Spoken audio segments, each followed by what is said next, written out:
Alors, c'est notre dernière session avant la pause des vacances. On va probablement reprendre juste à la fin août. Alors, ce matin, on va regarder le livre de Ruth. Alors, je vous invite à tourner tout de suite dans le livre de Ruth. Un beau livre. Le dernier livre qu'on a vu, c'est le livre des Juges. C'est un livre plutôt sombre, triste. C'est un livre de déclin, on en a parlé longuement. Mais le livre de Ruth, c'est comme une lueur d'espoir. C'est comme vraiment de la lumière là, au sein des ténèbres du livre des Juges, parce que ça se passe dans la même période. L'histoire de Ruth se passe vers la fin de la période des Juges. Alors, c'était pas tout noir, OK? Il y avait quand même des belles choses qui se sont passées aussi. Donc, c'est qui l'auteur de ce petit livre? La tradition rabbinique présente Samuel comme l'auteur de ce livre. Cette affirmation est plausible, puisque ce dernier ne mourut pas avant d'avoir oint David comme le roi choisi par Dieu. Et le livre de Ruth se termine avec ça. On découvre, c'est comme un punch de la fin, que Ruth, c'est l'arrière-grand-mère de David. Alors, Samuel vivait dans la bonne époque, on peut dire, pour écrire ça. Cependant, ni les indices internes, ni les témoignages externes ne permettent d'identifier l'auteur de façon décisive. Donc, on ne peut pas être certain parce que ce n'est pas écrit, mais c'est un bon candidat. Temps et lieu. Ce récit plein de charme a certainement été rédigé juste avant ou pendant le règne de David sur Israël, qui a régné environ de 1011 à 971 avant Jésus-Christ, puisque son nom y est cité à la fin du livre, mais pas celui de Salomon. Donc, on peut tourner là, dans 4.17, Ruth 4.17. Les voisines lui donnèrent un nom, le fils de Ruth, en disant « Un fils est né à Naomi », et elles l'appelèrent Obed. Ce fut le père d'Isaïe, père de David. Donc, forcément, le livre a été écrit du temps de David, mais étant donné que Salomon n'est pas inscrit, on prend pour acquis que ça a été écrit avant le règne de Salomon. La touchante histoire de Ruth se situe dans le cadre du déclin d'Israël vers la fin de la période des Juges. En fait, c'est écrit, chapitre 1, verset 1,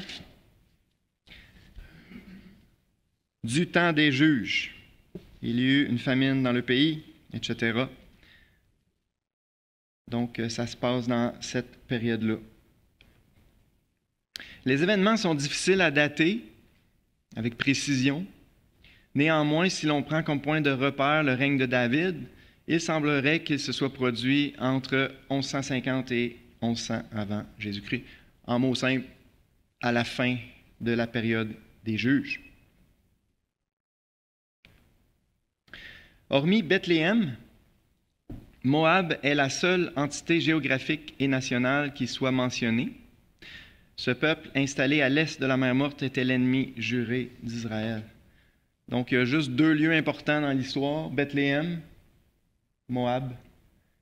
Alors, l'histoire commence qu'il y a une famine en Juda. Alors, Élimélec et sa famille s'en vont séjourner dans le pays de Moab à cause de la famine.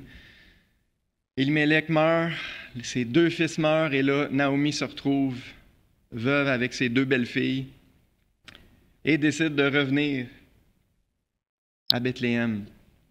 En passant, chaque fois qu'on voit ça dans l'Ancien Testament, c'est présenté comme une erreur. Il aurait dû rester dans la terre promise, dans la terre, sur le terrain de la bénédiction. Et c'est une belle application spirituelle qu'on peut faire tout de suite, là. Dieu va permettre des famines, entre guillemets, dans nos vies, des périodes vraiment difficiles, pénibles. Mais ce n'est pas une raison pour s'en aller dans le monde, sur le terrain du monde. On a vu Abraham qui a fait cette erreur-là en allant en Égypte. Isaac a fait la même affaire, est allé en Égypte. Ici, Élimélec est allé en Moab. On voit David il était tanné de se sauver de Saül, il est allé au pays des Philistins. Et chaque fois, on voit dans le texte que c'est une erreur. Alors, restons sur le terrain de la bénédiction de Dieu, même si c'est une période pénible et difficile, ce n'est pas une raison de s'en aller sur le terrain du monde. Petite parenthèse, application spirituelle. Alors voilà, ça nous situe au niveau du temps et des lieux. Les buts de ce livre-là, donner un exemple de la grâce de Dieu accordée à une étrangère exclue par la loi. C'est tellement beau. Ruth, c'était une Moabite, un peuple maudit de Dieu lui-même. Dieu dit dans la loi à plusieurs places, les Moabites et les Ammonites n'entreront jamais dans l'assemblée de l'Éternel à perpétuité. Okay? Il était vraiment un peuple exclu, sous la malédiction. Mais Dieu a fait grâce à Ruth. Dieu a racheté Ruth par l'intermédiaire de Boaz. Et il y a toute une leçon spirituelle, un enseignement spirituel derrière ça. Bien sûr, on va en reparler ce matin. Mais la grâce de Dieu est particulièrement envers des païens exclus. Et ça fait penser tout de suite à Éphésiens 2. Souvenez-vous que vous étiez en ce temps-là étrangers, ennemis même, sans espérance, sans Dieu dans le monde, étrangers aux alliances, aux promesses. Mais Dieu vous a fait grâce et vous a amené dans sa famille.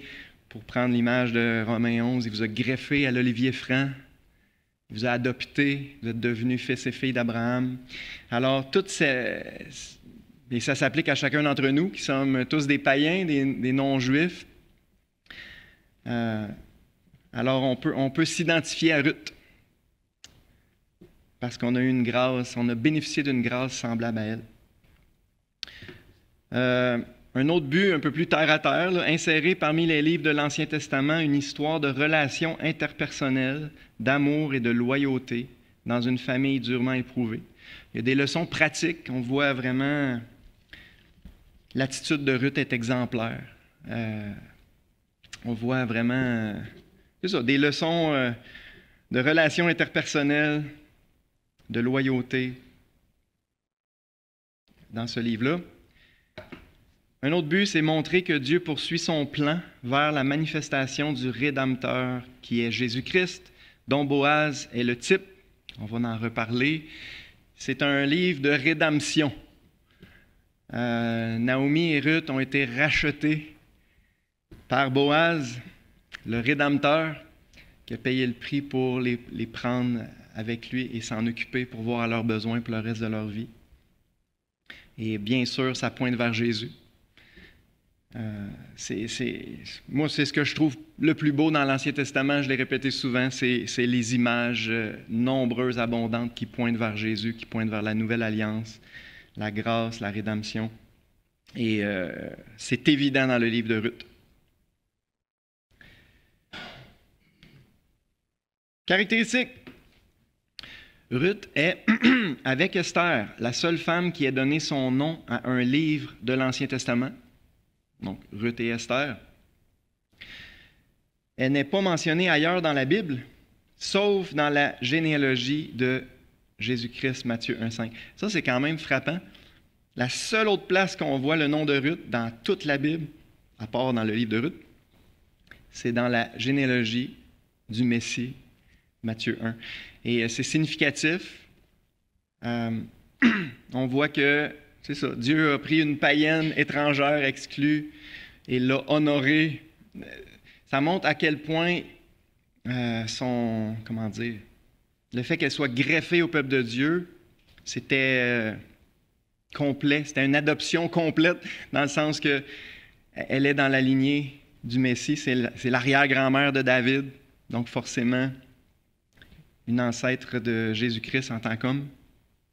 Et elle n'est pas la seule. En fait, il y a 3 femmes nommées dans la généalogie de Jésus, dans Matthieu 1. Puis les 3, c'était ordinaire, là, leur histoire. La première, c'est Tamar, qui a donné naissance à Péretz par une relation incestueuse avec Judas.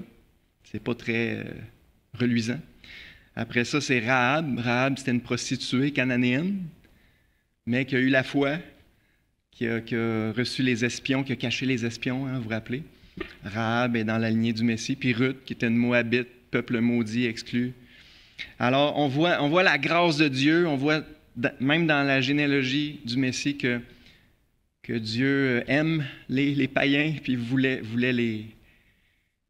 leur faire grâce et les greffer à Jésus-Christ, et c'est la nouvelle alliance. Avec le Cantique des Cantiques, Esther, l'Ecclésiaste et les Lamentations, le livre de Ruth fait partie des Megillo, ou Megillo, je ne suis pas sûr comment ça se prononce, qui signifie 5 rouleaux, les livres lus par les rabbins à l'occasion de 5 grandes fêtes. Celui de Ruth est lu à la Pentecôte en raison des scènes de moisson des chapitres 2 et 3.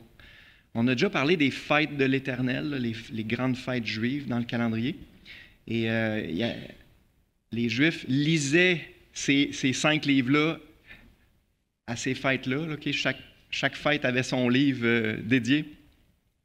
Et le livre qui était lu à la Pentecôte chaque année par les Juifs pendant des siècles, c'est le livre de Ruth. C'est très intéressant parce que du point de vue chrétien, la Pentecôte, c'est quoi?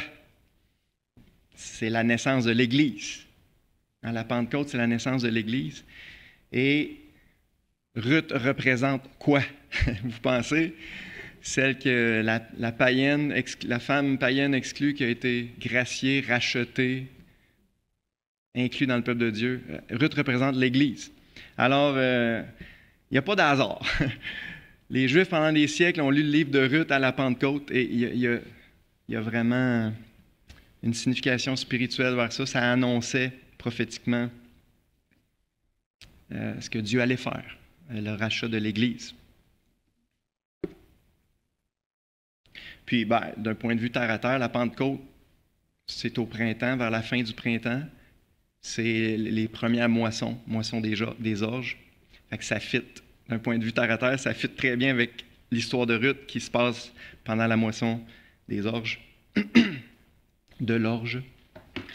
Cette belle histoire d'une femme admirable venant à la suite des scènes turbulentes des juges constitue un délicat et charmant tableau de vie domestique dans une période de trouble et d'anarchie. Comme je disais en introduction, c'est comme un rayon de lumière dans une période sombre, une période de déclin spirituel et national. On voit qu'il y avait encore des personnes de qualité quand même qui avaient encore une relation avec Dieu quand même, mais ils étaient minoritaires.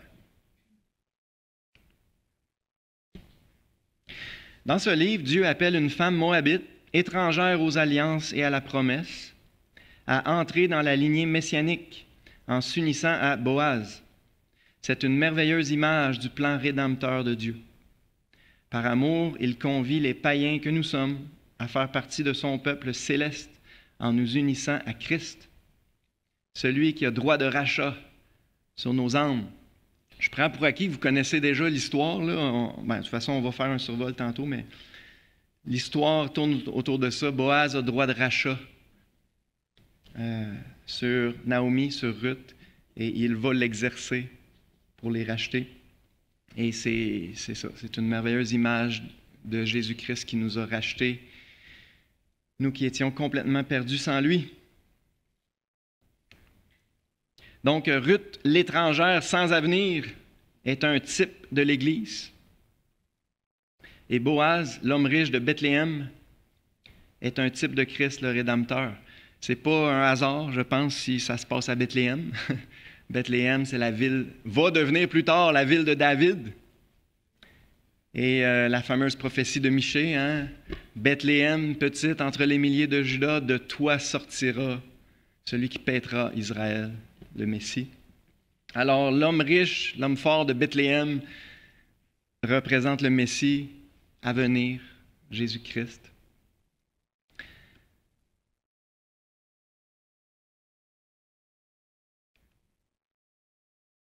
Ce livre décrit en outre la souveraineté de Dieu. Il n'y a pas d'hasard. Dieu dirige les événements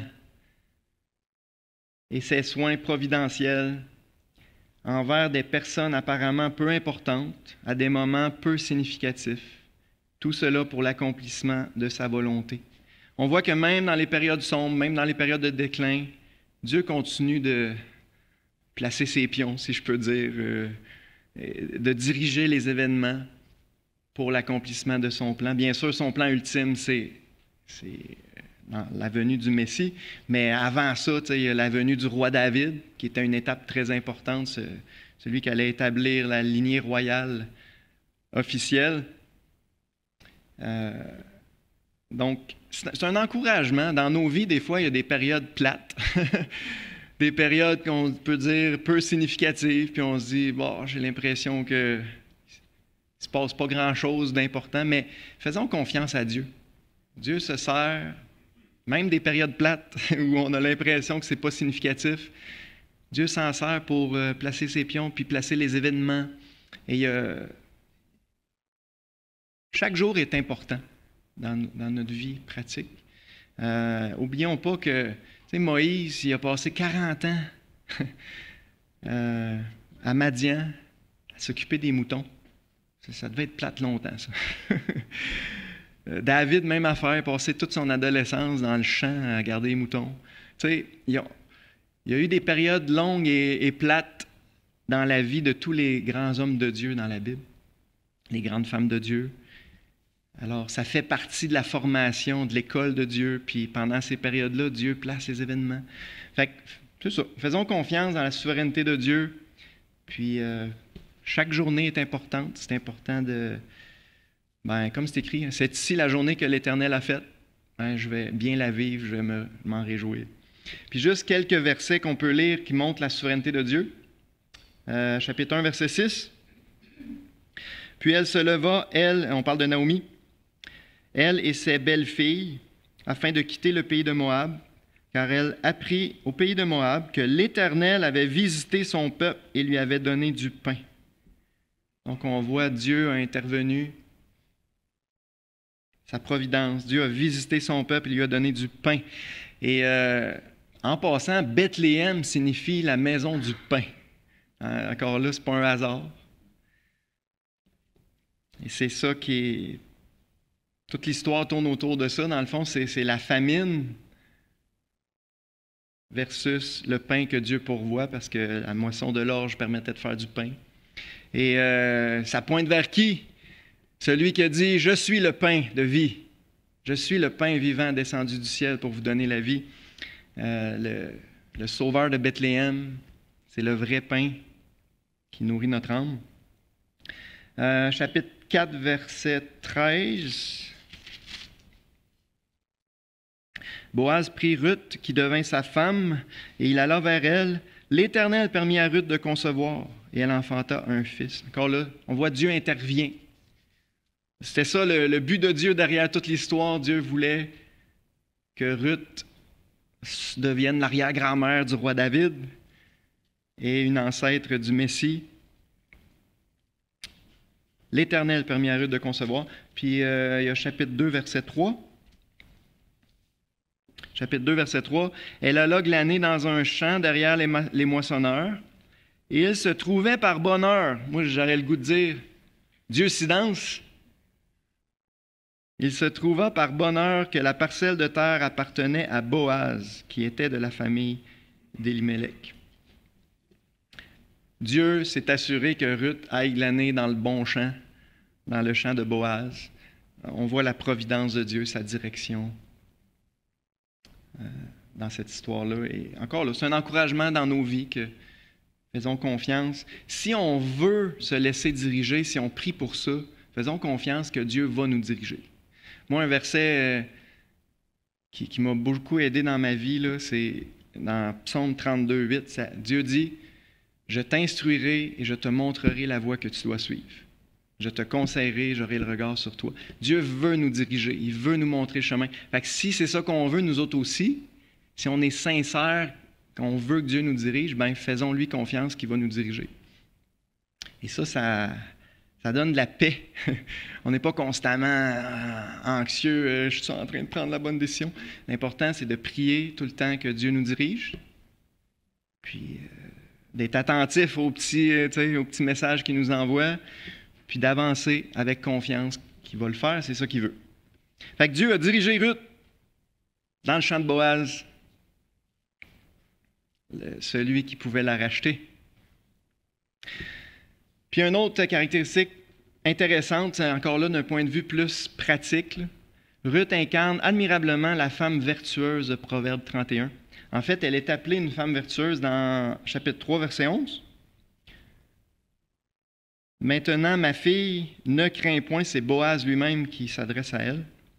Je ferai pour toi tout ce que tu diras, car toute la porte de mon peuple sait que tu es une femme vertueuse. Wow! Tout un témoignage. Alors, pour les femmes, c'est un beau personnage à étudier, ses attitudes, ses actions, son travail, son humilité, sa douceur. C'est une femme vertueuse, c'est un modèle d'une femme vertueuse très concret que Dieu nous donne dans sa parole.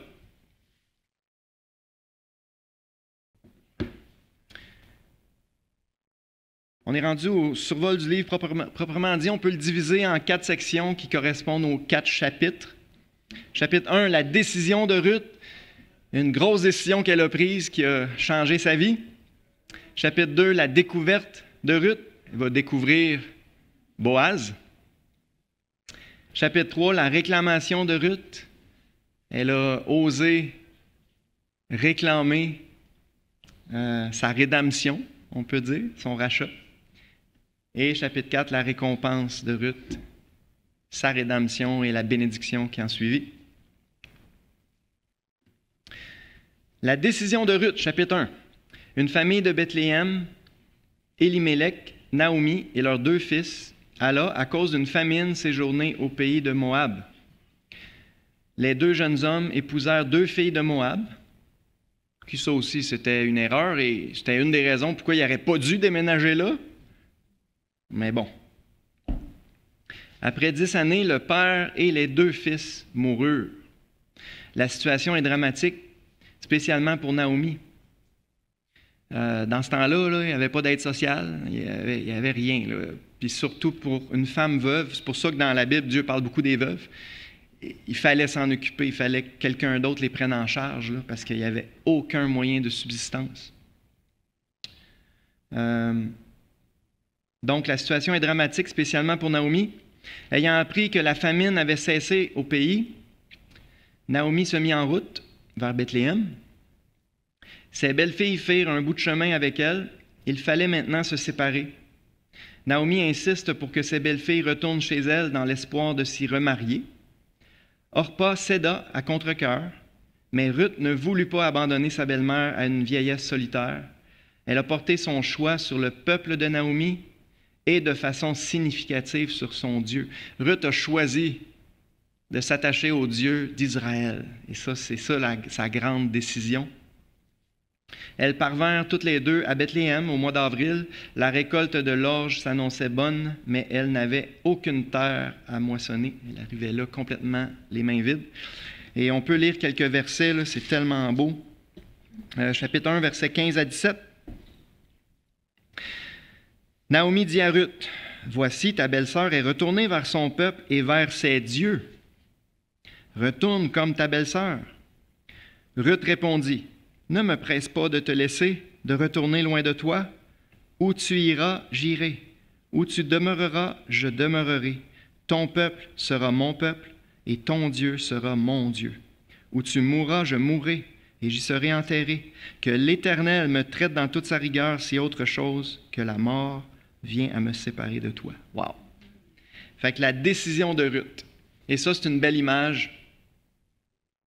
Chaque être humain est appelé à se décider, à s'attacher au Dieu d'Israël, le seul vrai Dieu, à renoncer au faux Dieu pour s'attacher au vrai Dieu. Hein? C'est la décision de Ruth qui va amener toutes les bénédictions qui suivent. Chapitre 2, la découverte de Ruth. Les veuves n'avaient guère de choix pour gagner leur vie, et Naomi et Ruth étaient pauvres, Il n'y avait rien. Or, la loi stipulait que le droit de glane sur les terres moissonnées était réservé aux nécessiteux. On voit la grâce de Dieu dans la loi. Dans la loi, c'est écrit « Tu vas laisser traîner des gerbes. Ça va être pour l'étranger et le pauvre. » On voit la grâce de Dieu. Hein? Fait que c'était prévu dans la loi qu'il restait du stock d'un champ pour les étrangers et les pauvres pour qu'ils puissent glaner puis survivre, se nourrir. Alors, c'est ce qu'elles ont fait, Ruth en particulier. Parmi toutes les terres moissonnées qui s'offraient à elle, Ruth alla providentiellement glaner dans la terre qui appartenait à Boaz, un parent d'Élimélec. La gentillesse de Boaz alla bien au-delà des exigences de la loi. On voit, Boaz est un type de Jésus-Christ, on voit son amour, sa bonté. Il dit à Ruth, va pas dans un autre champ, reste ici. Puis il dit à ses moissonneurs, laissez plus de stock que d'habitude, laissez des gerbes, même préparer des gerbes, puis laissez-les là, que ce soit plus facile pour elle. Quand c'était l'heure du repas, il dit à Ruth, viens t'asseoir avec les moissonneurs, viens manger avec nous autres. Fait qu'on voit la bonté de Boaz qui nous pointe vers la bonté de Jésus-Christ. Hein, c'est un homme plein d'amour, de compassion, qui veut prendre soin des besoins.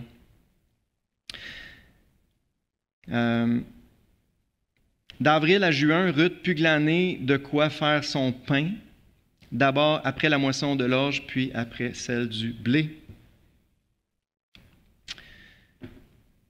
Donc, la découverte, c'est la découverte de Boaz. Wow! C'est un parent d'Élimélec, puis en plus, il est bon. Il est tellement généreux, compatissant. Wow! Et ça, encore là, c'est une image de...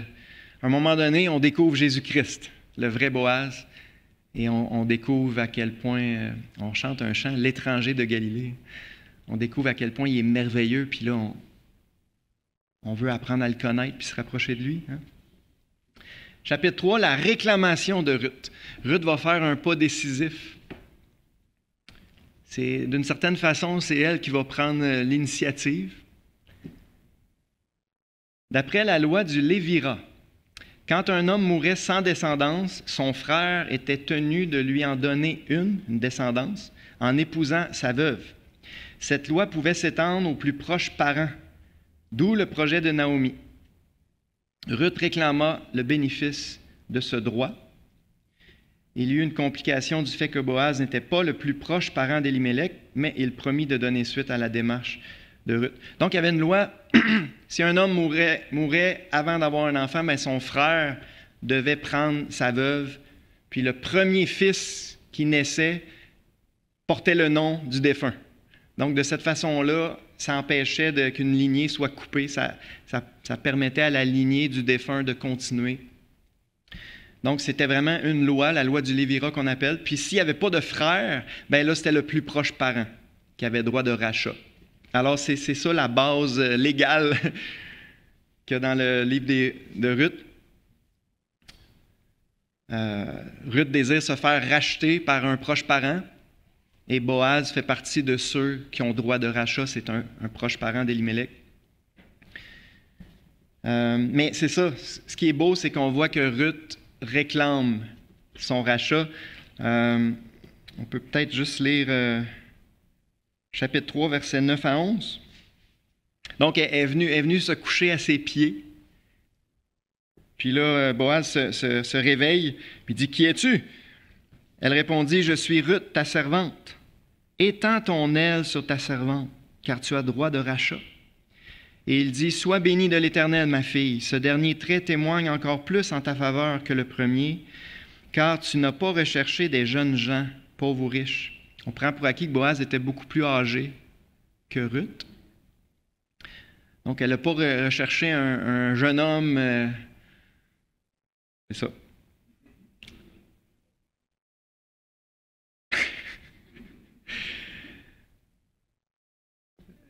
Elle a regardé au cœur, je dirais. Elle a vu le cœur de Boaz. Puis comment.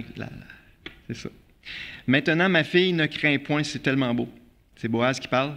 « Maintenant, ma fille, ne crains point, je ferai pour toi tout ce que tu diras. Je vais te racheter. Car toute la porte de mon peuple sait que tu es une femme vertueuse. » Et ça, c'est une belle image encore là. Quiconque invoquera le nom du Seigneur sera sauvé. On voit qu'à un moment donné, il faut demander au Seigneur Jésus de nous racheter. Je crois en toi, je crois que tu es mort pour moi, tu as payé le prix, rachète mon âme, sauve-moi. Hein, ça peut être formulé de différentes façons, mais c'est ça l'idée, c'est ça l'image spirituelle. Étends ton aile sur moi, tu as droit de rachat, tu peux me prendre sous ton aile. Et Ruth a invoqué la grâce de Boaz d'une certaine façon. Elle a imploré sa grâce sur elle. Et comme Jésus a dit, je ne mettrai jamais dehors celui qui vient à moi, ben Boaz ne l'a pas mis dehors, il a dit, je vais faire pour toi ce que tu demandes. C'est une belle image de la réclamation du salut. Hein? Puis, dernier chapitre, la récompense de Ruth. Les réunions importantes se tenaient à la porte de la ville. C'est intéressant ce livre-là aussi pour voir comment les choses légales se passaient. Donc, Boaz organise une petite réunion à la porte de la ville de Bethléem.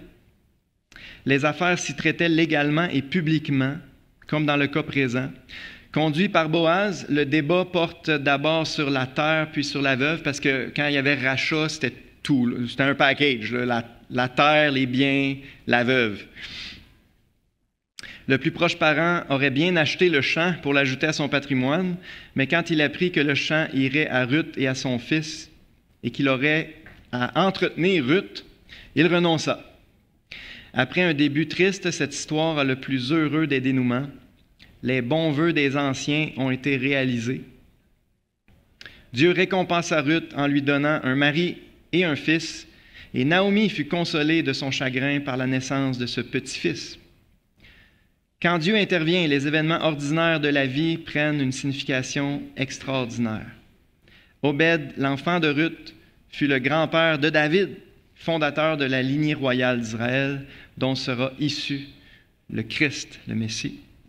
On peut peut-être juste lire quelques versets. Verset 12, chapitre 4, verset 12, ça c'est le peuple là, qui est... Après que Boaz a racheté officiellement Ruth et tout ce qui appartenait à Élimélec, le peuple présent dit au verset 12, « Puisse la postérité que l'Éternel te donnera par cette jeune femme rendre ta maison semblable à la maison de Péretz, qui fut enfantée à Juda par Tamar. » Boaz prit Ruth, qui devint sa femme, il alla vers elle. L'Éternel permit à Ruth de concevoir, et elle enfanta un fils. Les femmes dirent à Naomi, « Béni soit l'Éternel qui ne t'a point laissé manquer aujourd'hui d'un homme ayant droit de rachat et dont le nom sera célébré en Israël.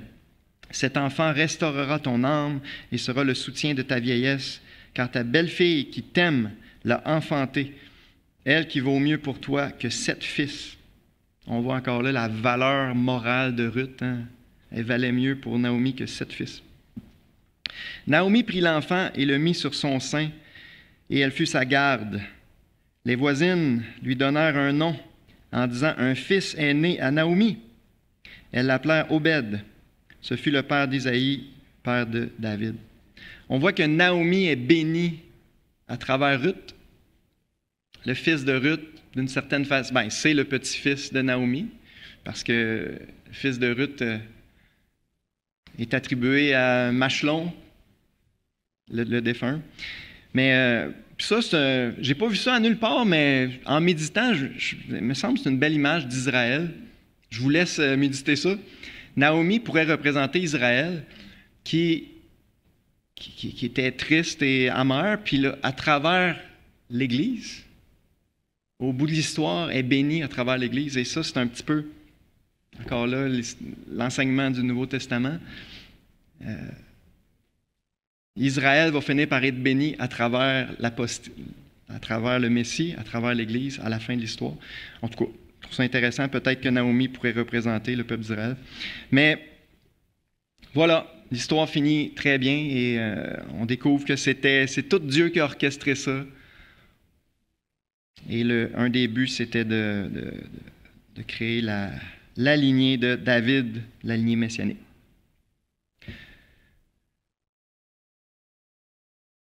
J'ai dépassé. J'ai dépassé, mais on va prendre un petit 2 minutes de questions. Y en a-t-il qui ont des questions, des commentaires? 2 petites minutes? Oui.